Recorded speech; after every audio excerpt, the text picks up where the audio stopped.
নারী টি-টোয়েন্টি বিশ্বকাপের বাছাই পর্বে উঠছে বাংলাদেশ। টানা ৫ ম্যাচ জিতে মূল পর্ব এক প্রকার নিশ্চিত করে রেখেছিল বাংলাদেশ। এরপর শুক্রবার যুক্তরাষ্ট্রের বিপক্ষে জিতে বিশ্বকাপের টিকিট কাটে টাইগ্রেসরা। সুপার সিক্স শেষ হতে এখনো এক ম্যাচ বাকি, প্রতিপক্ষ শক্তিশালী নেদারল্যান্ডস। বাংলাদেশের সঙ্গে বিশ্বকাপ নিশ্চিত করেছে ডাচরাও। ডাচদের হারিয়ে শতভাগ সাফল্য নিয়ে বাছাই শেষ করতে চায় বাংলাদেশ। এ প্রসঙ্গে দলের সহ অধিনায়ক নাহিদ আক্তার বলেছেন, বিশ্বকাপের মূল পর্বে জায়গা নিশ্চিত হলেও দলের লক্ষ্য এখনো পূরণ হয়নি। শেষ ম্যাচ জিতে হতে চান চ্যাম্পিয়ন।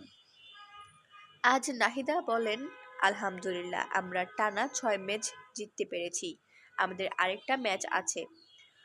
ইনশাল্লাহ আমরা চেষ্টা করব জয়ের ধারা বজায় রেখে চ্যাম্পিয়ন হওয়ার জন্য। তিনি আরও যোগ করেন, একটা দল হিসেবে আলহামদুলিল্লাহ আমরা ৩টা বিভাগেই ভালো করছি। ব্যাটাররা খুবই ভালো করছে, তারা খুব ভালো ফর্মে রয়েছে। আশা করি তারা এই ফর্মটা ধরে রাখবে। বিশ্বকাপে যাওয়ার আগে আমাদের ৪ থেকে ৫ মাসের একটা সময় রয়েছে। আমরা চেষ্টা করব সেরা প্রস্তুতিটা নিয়ে বিশ্বকাপে যাওয়ার জন্য।